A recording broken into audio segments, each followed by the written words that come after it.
Halo Sensikers, kembali berjumpa bersama saya Denny Darko. Tidak ada yang namanya misteri, yang ada adalah tanda-tanda yang kita semua coba untuk mengerti. Nah, ada satu misteri besar yang baru saja terjadi. Dan seperti kalian lihat di judul ini, pernikahan Atta Halilintar dan Aurel seakan-akan jadi sesuatu yang biasa saja. Ya, namanya selebriti, diberitakan dan sebagainya. Tapi kalau ternyata kita sedikit saja lebih jeli, maka kita akan tahu bahwa ini adalah pernikahan selebriti yang didatangi oleh presiden dan rival politiknya dahulu yang sekarang ini juga menjabat di kabinet yang sama. Dan ini bukan orang kaleng-kaleng, ini adalah dua legend yang datang, Pak Jokowi dan Pak Prabowo Subianto. Dan kita akan mencoba untuk melihat bahwa ternyata pernikahan Atta Halilintar dan Aurel, kalau pendapat saya, ini adalah sebuah peristiwa bersejarah yang merupakan tonggak. Kalau saya bilang teknologi, iya. Politik juga iya, budaya juga, ini luar biasa. Karena mereka berdua ternyata ini akan jadi sesuatu yang dikenang. Ya oke lah, Raffi Ahmad dan Nagita Slavina menikah dan disiarkan oleh televisi, tapi dihadiri oleh presiden. Ini adalah satu level yang berbeda. Dan Atta Halilintar orang nggak pernah dengar namanya 5 tahun yang lalu. Orang nggak pernah menyangka dengan 5 tahun. Raffi Ahmad butuh waktu lebih lama daripada itu.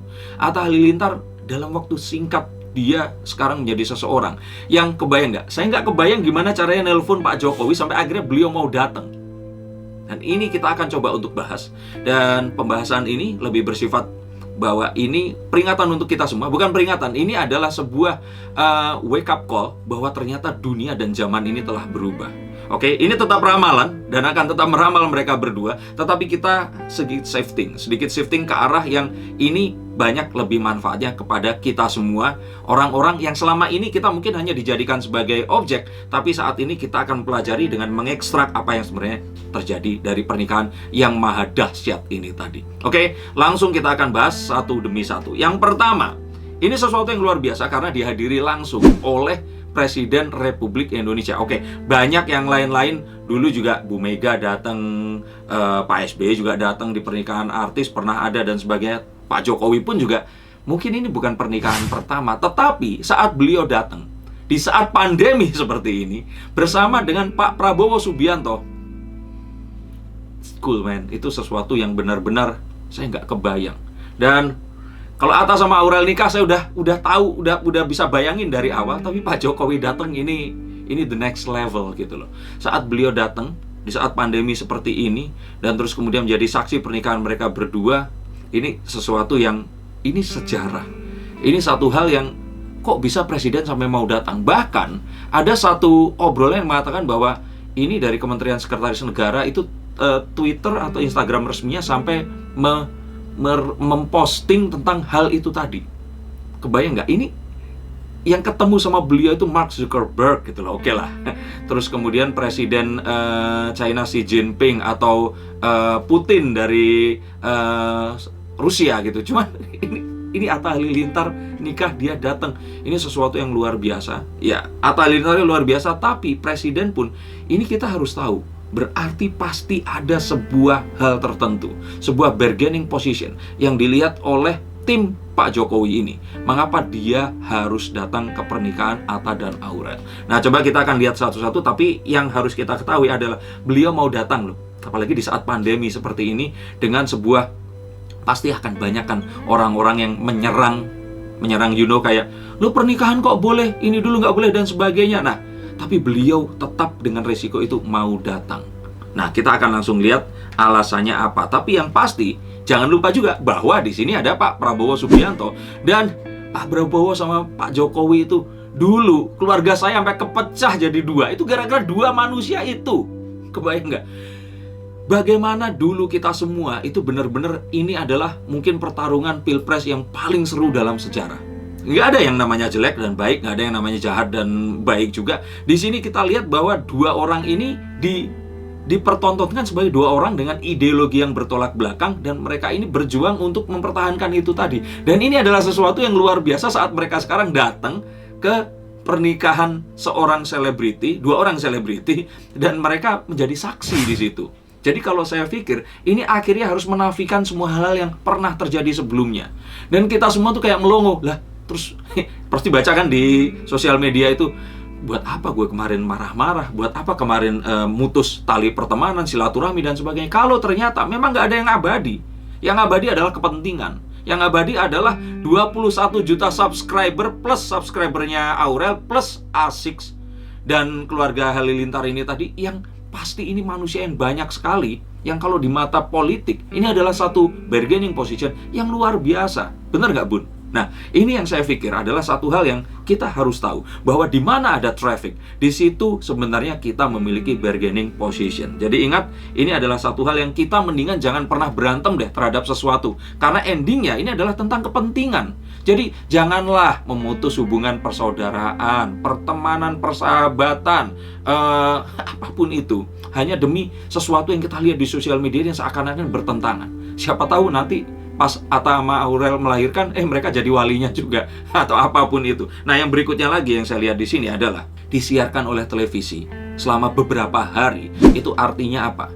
Kebayang kalau di YouTube itu satu hal ya, karena YouTube ini kan ya channel punya kita sendiri. Tapi kalau TV ini adalah, jadi gini loh, negara itu memiliki kanal-kanal penyiaran. Nah, TV itu bukan membeli, tapi mereka tuh sewa kafling. Jadi artinya apa? Kenapa kok ada Komisi Penyiaran Indonesia atau KPI? Karena tujuannya untuk mengawasi agar mereka ini nggak dengan dalih duit. Mereka ini melakukan sesuatu yang ya udah, yang penting duit. Nah, tapi yang kita lihat sekarang ini adalah mereka ini akhirnya mau slot yang harusnya bisa digunakan untuk yang lain, untuk iklan dan sebagainya. Mereka menaruh pernikahan ini di prime time. Tapi, ya itu tadi, ini malah yang akan menarik iklan. Karena ribuan jutaan, puluhan juta, ratusan juta pasang mata pasti akan menonton ke acara ini tadi. Belum kalau ternyata ini tadi direkam dan ditayangkan ulang di kanal YouTube milik mereka. Ini adalah yang namanya faktor kali. Ini mungkin yang dinamakan mukjizat Tuhan di era seperti sekarang ini. Dan keuntungan memang ada di mana-mana. Banyak sekali orang yang diuntungkan, termasuk saya pun saat ini membahas, kalian nonton pun saya dapat kecipratan juga untungnya. Jadi ini adalah sesuatu yang kita nggak pernah kebayang sebelumnya. Dulu saat saya harus sekolah, nilainya harus bagus, harus kuliah, ijazahnya harus bagus, seperti belakang itu. Terus saya mungkin harus datang ke orang yang memberikan kerja. Saya berharap mereka dengan belas kasihan mereka memperkerjakan saya, nggak punya pengalaman. Terus kemudian saya akan di assessment sehingga saya akan dapat gaji. Ini era yang berbeda. Ini yang harus kita sadari. Oke? Kembali lagi, kalau Atta sama Aurel, saya udah tahu dan kita semua sudah yakin mereka akan menikah. Tapi yakin dan fahamkah kalian semua bahwa zaman ini berubah dan kita jadi saksi? Jadi please jangan cuma melihat kemewahan dan kegemerlapan dan kehappyan dan kebahagiaannya saja. Kita juga harus was-was bahwa apapun yang kemarin kita mengerti, ini terus berubah setiap harinya. Jadi bangun pagi, itu kita yang yakini kemarin itu apa? Mungkin saja sudah bukan seperti itu. Jadi hati-hati, kita harus tahu bahwa ini adalah satu bukti. Saat mereka ini berhari-hari ditayangkan, itu mengundang traffic. Dan traffic ini membuat pemasang iklan itu mau menaruh apapun di situ. Karena otomatis orang akan aware tentang produk mereka. Oke, kita akan bahas ini di video yang lain. Dan yang paling lebih membuat ini satu hal yang lebih luar biasa lagi adalah mereka ini bukan aristokrat, mereka ini bukan keturunan raja, mereka juga bukan politikus yang berjasa meletakkan batu kepemimpinan nasional atau apapun itulah. Ya, mereka ini cuma dua anak muda yang memiliki pengikut yang banyak dengan cerita yang mereka berikan kepada pengikutnya ini tadi.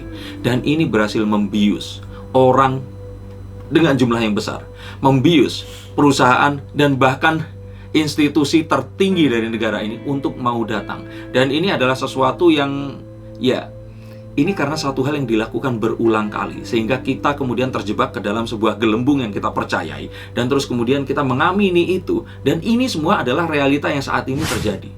Nanti akan saya bahas di kebelakangnya, tapi kita harus tahu dulu bahwa dengan ini disiarkan berulang kali, dengan semua yang terjadi ini, semua privilege yang mereka dapatkan, uang yang mereka miliki, itu artinya apa?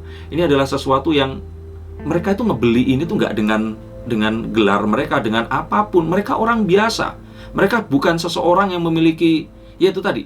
Kebayang nggak maksudnya seperti ini loh. Saya punya uang 10 miliar pun untuk pernikahan, itu nggak bisa nelpon Pak Jokowi terus dia mau datang. Ngerti nggak sih maksud saya? Jadi ini bukan sekedar uang, ini adalah pengaruh. Ini adalah sebuah kekuatan yang besar sekali. Dan saya nggak kebayang ini adalah sesuatu yang memang terjadi dari beberapa tahun yang lalu. Tapi ini tuh singkat sekali terjadinya. Jadi saya selalu berpikir dan nggak bisa membayangkan nanti sebentar lagi akan ada keajaiban apa lagi yang akan terjadi, dan kita hanya akan dibuat terengah-engah karena ini adalah sesuatu yang nggak ada satu teori pun yang bisa menjabarkan tentang ini. Dan kemudian yang saya lihat, memang pada akhirnya semua orang akan bilang kalau ya dia memiliki 21 juta subscriber. Sebentar, saya ulang, 21 juta. Oke, kebayangkan kalau GBK itu aja mungkin cuma berapa juta orang. Nah, ini subscribernya Atta, itu kalau dikumpulin, itu mungkin perlu sekitar 25 GBK kali untuk bisa menampung mereka. Ini sesuatu yang luar biasa. 21 juta. Oke, for your info, penduduk Indonesia adalah 245 juta. Jadi dia memiliki hampir 10% pengikut dari 100% masyarakat Indonesia. Itu artinya kalau dia bikin partai politik sendiri, ini akan punya satu kemungkinan Atta jadi nyalon presiden gitu loh. Dan kalau saya pikir ini adalah sesuatu yang terus kemudian membius si orang-orang ini tadi untuk bisa datang. Bahkan nggak cuma selebriti, politikus pun itu kayaknya berlomba-lomba dapat undangan pernikahan mereka agar mereka ini muncul di YouTube atau di kanal di mana orang akan menonton. Dan akhirnya awareness mereka akan muncul. Dan kita akan lihat banyak sekali selebriti yang mengunggah tentang foto mereka datang ke sana. Karena itu tadi, ini adalah sesuatu yang luar biasa, sesuatu yang baru terjadi dalam sejarah. Dan kita nggak bisa tahu apa yang akan terjadi berikutnya dengan Atta Halilintar dan Aurel, karena ini juga dua kekuatan besar yang terus kemudian menyatu. Akankah ini akan menjadi penyeimbang pertarungan antara, bukan pertarungan, kalau kemarin kita lihat ada Baim Wong, terus ada kemudian Raffi Ahmad. Nah, Atta dan Aurel ini kalau mereka bareng, mereka bikin sesuatu yang semacam Rans Entertainment, saya nggak kebayang akan bisa sebesar apa. Tapi ini pasti akan menjadikan sebuah presiden baru bahwa apapun itu, selama ada traffic, ternyata institusi tertinggi pun juga akan tertarik untuk ikut mensponsori dengan kedatangan si dua figur yang luar biasa ini tadi. Dan memang akhirnya kita akan tahu bahwa ini semua adalah sebuah, ya kembali lagi tentang storytelling, tentang bagaimana menjual citra, menjual cerita, menjual satu imajinasi yang menyasar kepada pikiran kita. Bagaimana semua yang terjadi itu semua dikumpulkan ke dalam satu layar handphone dan kita bisa menikmati itu dimanapun kita berada dan kapanpun kita ingin nikmati. Jadi kebayangkan kalau sebenarnya yang dijual sama mereka ini adalah cerita. Akan beda ceritanya kalau ternyata itu bukan Atta dan Aurel. Akan beda ceritanya kalau mereka nggak punya satu perjuangan cinta yang seperti kemarin terjadi. Ini membuat semua orang merasa related, membuat semua bunda-bunda ini terasa harus mendoakan mereka. Melihat gimana kehidupan Aurel dulu, melihat bagaimana Atta dan kemandiriannya sebagai anak muda, melihat mereka berdua yang saling berusaha untuk melengkapi, melihat perjuangannya menyiapkan pernikahan sampai akhirnya salah satu dari mereka juga terjangkit COVID dan akhirnya sembuh. Ini kayak benar-benar film yang jadi nyata. Jadi kalau menurut saya ini yang sebenarnya terjadi, dan ini susah untuk diformulakan oleh stasiun TV atau film apapun. Mereka percaya ini terjadi secara real dan memang itu yang terjadi. Dan ini semua adalah satu, ini kayak seluruh dunia itu seluruh Indonesia, maaf maksud saya, itu mendoakan agar mereka terjadi, agar saat itu terjadi semua orang kayak happy. Ini mirip dengan ikatan cinta, tapi kalau ikatan cinta orang tahu bahwa oh itu mereka berperan, tapi ini beneran. Dan akhirnya saat ini terjadi, seluruh Indonesia merayakan. Bahkan ya tadi itu, akhirnya institusi tertinggi pun tertarik untuk datang karena mereka tahu ini coveragenya pasti akan bagus. Kebayang nggak? Kalau mereka sekarang datang, otomatis subscriber Atta dan Aurel ini selain kayak bunda-bunda seperti yang sekarang nonton ini, ada juga kan anak-anak yang usianya itu masih di bawah 15 tahun. Nah, kalau mereka sekarang tahu mereka ini siapa, artinya nanti waktu pemilu 2024, mereka saat memilih pertama kali nyoblos, mereka akan aware tentang brand Jokowi dan Prabowo ini tadi. Dan ini adalah cara yang cerdas sekali di luar apapun yang saat ini terjadi. Jadi please jangan dihubung-hubungkan dengan COVID, pandemi dan sebagainya. Kenapa kok sebut? Tapi ini kita lihat sebagai satu hal yang ini cara yang cerdas. Dan gak ada cara yang lebih cerdas dibandingkan datang. Jadi kalau menurut saya saat Jokowi dan Prabowo itu datang, itu sama nilainya dengan misalkan mereka ngadain kampanye dan ngeluarin duit mungkin 100 miliar keliling Indonesia. Paham gak maksudnya? Dan ini dilakukan oleh Atta dan Aurel. Can you imagine? Ini adalah sesuatu yang luar biasa dan kita beruntung menjadi saksi saat mereka berdua ini menikah. Kita hidup untuk menyaksikan itu.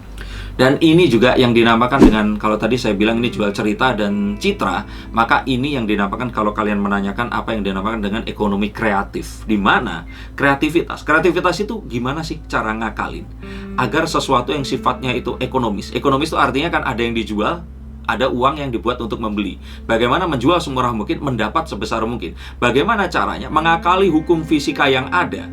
Hukum fisika itu kayak, ya namanya kita itu barang, kalau dipindahkan 10 kilo sama 100 kilo, pasti akan butuh moda transportasi yang lebih panjang dan biaya lebih besar kan. Nah, sekarang gimana caranya kita mengakali prinsip ekonomi ini agar semurah mungkin produksi, tapi sebesar mungkin yang kita dapat. Nah, ini yang dinamakan dengan ekonomi kreatif. Dan Atta dan Aurel ini adalah contoh sukses bagaimana ekonomi kreatif itu bekerja. Dan ingat artinya apa? Kedepannya, apapun yang sekarang kalian lakukan, apapun yang kita sekarang kerjakan, arahkan ini semua menjadi sebuah kegiatan di ekonomi kreatif. Menjual barang, jualah ceritanya, jualah citranya, jualah cerita haru, cerita harapan, cerita yang, karena orang-orang ini kan di sini, nanti akan saya jelaskan di berikutnya. Sekarang aja deh. Orang-orang di sini ini benar-benar seperti tadi saya katakan, mereka ini dibawa baper, mereka dibawa memiliki harapan, dibuat marah, dibuat bete, dibuat senang, dibuat berbunga-bunga, dibuat mereka ini pokoknya semua. Dan kalau seandainya produk kita bisa menimbulkan apa yang bisa ditimbulkan antara hubungan Atta dan Aurel ini tadi, maka sebenarnya disitulah letak keberhasilan produk ini tadi. Jadi ingat, ini di sini saya nggak bahas lagi tentang Pak Presiden dan Pak Menteri dengan Atta dan Aurel, tapi kalau kalian menanyakan apa yang bisa diambil dari sini, maka apapun yang sekarang kalian lakukan, jika kalian kebetulan berjualan, coba jualah dengan sebuah cerita, jualah dengan rasa, jualah dengan kata sifat. Bagaimana cara menimbulkan perasaan senang, harapan, marah, iba, apapun itu. Saat itu bisa dimunculkan, maka produk ini pasti sudah masuk ke relung hati mereka. Dan apapun yang akan kita nanti katakan, itu akan merubah behavior atau sikap mereka. Dan ini adalah inti dari semuanya ini tadi. Bagaimana kita bisa mereplikasi ini menjadi Atta-Atta kecil, Aurel-Aurel kecil yang bisa memberikan satu pengaruh kepada seseorang dengan trik ini tadi. Dan kembali lagi di sini, kalau saya bilang bahwa ini adalah sebuah industri gaib. Kenapa gaib? Karena ya, kebayang nggak kalau TV itu kan kelihatan tuh pegawainya banyak, gedungnya tinggi, towernya juga menjulang. Nah, ini kalau datang ke rumahnya Atta, ya cuman seperti itu. Video ini dibuat oleh anak-anak usia 20 tahunan, pemuda-pemuda dengan bakat luar biasa. Dan dari rumah itu, ketemu dengan Aurel di satu sisi yang lain, terus kemudian mereka bersatu, memiliki cerita yang luar biasa, menghadirkan sesuatu yang seperti ini. Ini artinya apa? Bahwa sebenarnya saat ini, industri ini mulai bergeser. Begitu pula dengan politik, begitu pula dengan kehidupan sosial di masyarakat kita. Semuanya bergeser. Kita harus tahu bahwa apa yang kita lihat, itu mungkin bukan apa yang sebenarnya. Maka dari itu kembali ke awal dari apa yang saya katakan tadi. Ingat, jangan kita terus kemudian terjebak dalam sebuah narasi, gelembung pikiran yang mereka inginkan kita ciptakan untuk kita terpisah dan terpecah belah. Saya ngomongin politik ini, bukan mereka berdua ya. Nah, saat kita terus kemudian menyaksikan tentang Atta dan Aurel, melihat mereka bersama, harapan mereka untuk bisa barengan. Saat saya tadi melihat di Instagram terbaru mereka, Atta dan Aurel mau naik ke atas pesawat jet yang mereka sewa, dan mereka ingin bulan madu, terus semua orang mendoakan semoga mereka segera mendapatkan anak. Ini adalah sesuatu yang shifting yang terjadi, sesuatu yang kita secara kasat mata dan tak kasat mata kita mengalami dan melihat bahwa lama-lama industri ini mengecil sampai nggak terlihat, dan tapi dampaknya itu kelihatan. Orang kan banyak yang bilang nih, kerjanya main-main tapi hasilnya bukan main. Nah, ini adalah satu contohnya, dan kita memang di era ini, maka dari itu kita harus waspada dan selalu tahu bahwa pergerakan ini menuju ke arah sana. Dan ngomong-ngomong pergerakan, kalau boleh saya bilang, apakah ini akan jadi akhir dari cerita tentang Atta, tahta, dan wanita? Apakah ini hanya permulaan? Tapi kita nggak usah peduliin itu, karena Atta dan Aurel dengan semua yang dimilikinya akhirnya mereka hidup bahagia.